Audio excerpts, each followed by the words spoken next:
Good morning, students. Today we are going to start a new unit number 4 or chapter number 6 according to NCERT, that is work, energy and power. तो बहुत ही interesting सी unit है students ये, और काफ़ी कुछ आपने इस unit के अंदर पहले ही पढ़ा हुआ है आपकी 9th क्लास के अंदर. सो चैप्टर के अंदर हमने 3 टर्म्स को डिटेल में स्टडी करना है, वर्क, एनर्जी एंड पावर. ठीक है, तो हम पहले डील करेंगे इसमें वर्क से. तो स्टूडेंट्स क्या समझते हैं अब वर्क से? देखो, फिजिक्स के टर्म्स में हो और जो हम लोग जनरल लैंग्वेज में बात करते हैं, दोनों के अंदर ही जो होता है, there is a lot of difference between the work. जो फिजिक्स बोलता है जिसे वर्क, और जिसे हम लोग बोलते हैं वर्क. तो अभी आप लोगों का एग्ज़ाम है, सपोज कीजिए सुबह, और आपने पूरी रात बैठ के पढ़ाई की, और आप बोलोगे कि रात को मैंने बहुत ज़्यादा काम किया, बट फिजिक्स कहते हैं नो, आपने कुछ भी नहीं किया. ठीक है, आप अपने सिर पे एक बहुत ही हैवी लोड लेके काफ़ी देर तक खड़े रहे, सपोज कीजिए 1 घंटे तक खड़े रहे आप. हाँ, और तो आपने कहा कि अब भी मैंने बहुत काम किया, मैं थक गया, मुझे इतने पसीने आ रहे हैं, बट फिजिक्स के टर्म्स में अभी भी आपने कोई काम नहीं किया. आप एक दीवार को बहुत तेज़ धक्का लगाए जा रहे हो, बहुत ज़ोर से उसे पुश करने की कोशिश कर रहे हो. अगेन आपको फिर से बहुत स्वेटिंग हो रही है, बहुत पसीना आ रहा है, आप फिर से कहोगे मैं थक गया, मैंने बहुत काम किया. बट फिजिक्स के पॉइंट ऑफ व्यू में कोई भी काम, कोई भी वर्क तब तक वर्क नहीं है जब तक कि उसकी कुछ पर्टिकुलर कंडीशन सेटिस्फाई ना हो जाए.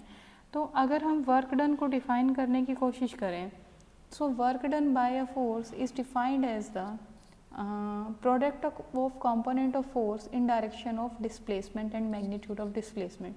ये तो इसकी डेफिनेशन है. एक सिंपल लैंग्वेज में बात करें तो किसी भी चीज़ में जब तक कोई डिस्प्लेसमेंट नहीं हो जाती तब तक वर्क डन नहीं होगा. आप रात को बैठ के काम करते रहे, उसके अंदर किसी चीज़ की कोई डिस्प्लेसमेंट नहीं हुई, तो फिजिक्स के टर्म्स में आपने ज़ीरो काम किया. आप बैठ के दीवार को बहुत तेज़ पुश कर रहे हो, क्या दीवार अपनी जगह से सरक रही है? नहीं सरक रही, तो दीवार ने भी कोई काम नहीं किया.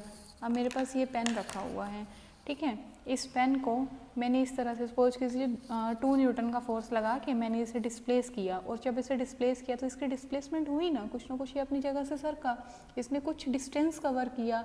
यानी कि सपोज कीजिए कि इसने 4 सेंटीमीटर का डिस्टेंस कवर कर लिया 2 न्यूटन के फोर्स में. तो 4 × 2, जो कि हमारा फोर्स का फॉर्मूला होता है, वर्क का फॉर्मूला होता है फोर्स इंटू डिस्प्लेसमेंट. तो यहाँ से हमारे पास आ जाएगा हमारा वर्क डन. तो वर्क डन कब होगा? जब एक कुछ ना कुछ डिस्प्लेसमेंट होगी. अगर डिस्प्लेसमेंट नहीं होगी तो कोई भी वर्क डन नहीं होगा.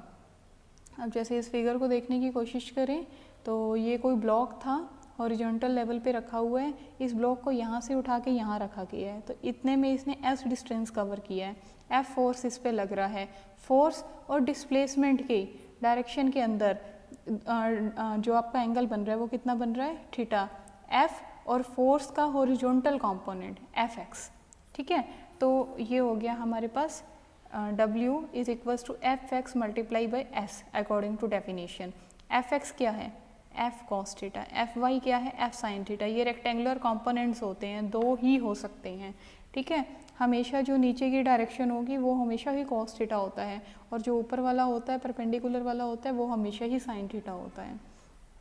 तो F x into S, F cos theta into S, तो इसको हम ऐसे भी लिख सकते हैं एफ डॉट एस, क्योंकि डॉट प्रोडक्ट में आपने पढ़ा था डॉट प्रोडक्ट को जब खोलते हैं तो एफ एस कॉस थीटा बन जाता है. तो इसको अगर यहाँ से आप डिफाइन करने की कोशिश करें तो क्या हो जाएगा?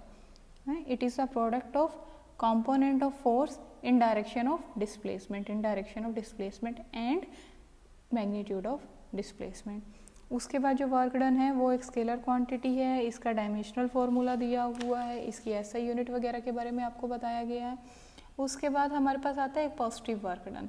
पॉजिटिव वर्क डन बेसिकली वो होगा, जैसे ये एक पेन है, इस पेन को मैंने आगे सरकाया, फोर्स भी इधर लगाया और पेन भी इधर ही सरका. ठीक है, जब फोर्स की और डिस्प्लेसमेंट की डायरेक्शन सेम हो तो जो वर्क डन होगा उसे हम पॉजिटिव वर्क डन बोलेंगे.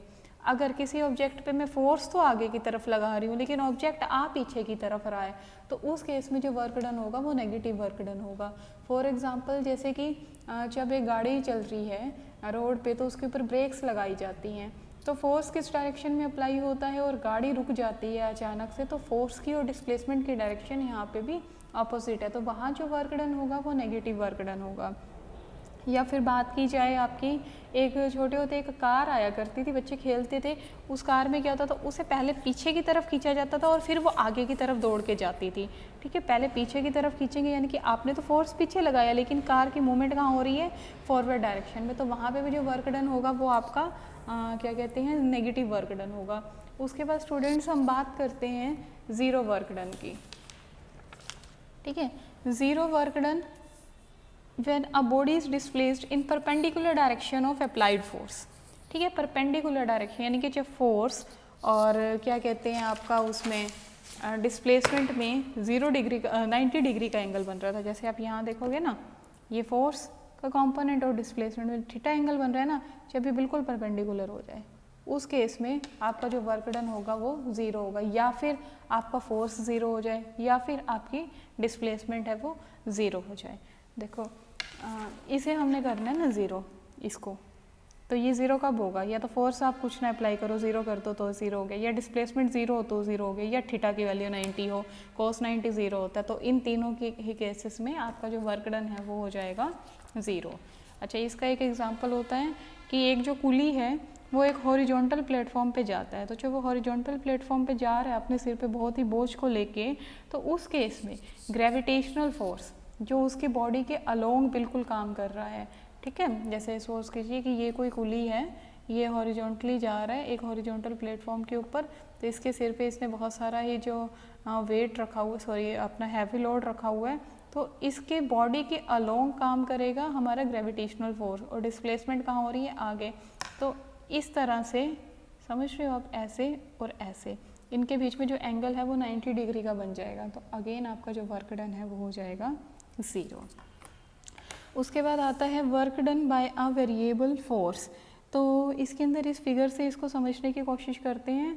हम सपोज करते हैं कि एक बॉडी है जो कि एक्स एक्सिस की तरफ मूव कर रही है, ए उसकी इनिशियल पोजीशन है, बी उसकी फाइनल पोजीशन है, x I initial, x F final. ठीक है, वाई एक्सिस के अलोंग हमने फोर्स लिया है, तो हमने निकालना क्या है, वर्क डन निकालना है। हम इसको इक्वल स्ट्रिप्स में डिवाइड कर देते हैं, इसके टोटल जो एक ग्राफ के अंडर का एरिया है, तो हम एक छोटी सी स्ट्रिप ले लेते हैं, ये वाली। ठीक है, इस छोटी सी स्ट्रिप के लिए जो ए टू बी, ये ए बी सी डी छोटा सा हमने ले लिया पोर्शन, इसकी जो थिकनेस है वो डेल्टा एक्स, यानी कि यहाँ से यहाँ जाने में कितनी डिस्प्लेसमेंट हुई डेल्टा एक्स की, तो work done, small work done कितना आ जाएगा, W is equal to F dot D X, force into displacement. Force तो कांस्टेंट है पूरी के पूरी इसके लिए। अब इतना तो हमें पता लग गया, अगर हमने टोटल निकालना है तो हम क्या करेंगे, सभी का इसी तरह से एडअप कर सकते हैं। ठीक है, तो जब हम एडअप करते हैं तो वो ये चीज़ हो जाती है, W is equal to summation F delta X, F delta X, और एक्स कहाँ, इनिशियल से लेके फाइनल तक। ये मैथमेटिकली है, आपको ज़्यादा डिटेल में जाने के नहीं है, मैथमेटिकली कैलकुलस होता है, उससे हो जाता है ये। जब when limit approaches to zero, तो जो ये समीशन यानी कि सम ऑफ, ये बन जाता है इंटीग्रेशन, और ये वाला डेल्टा रिप्लेस हो जाता है इससे डी एक्स से, दोनों का ही मतलब स्मॉल चेंज होता है।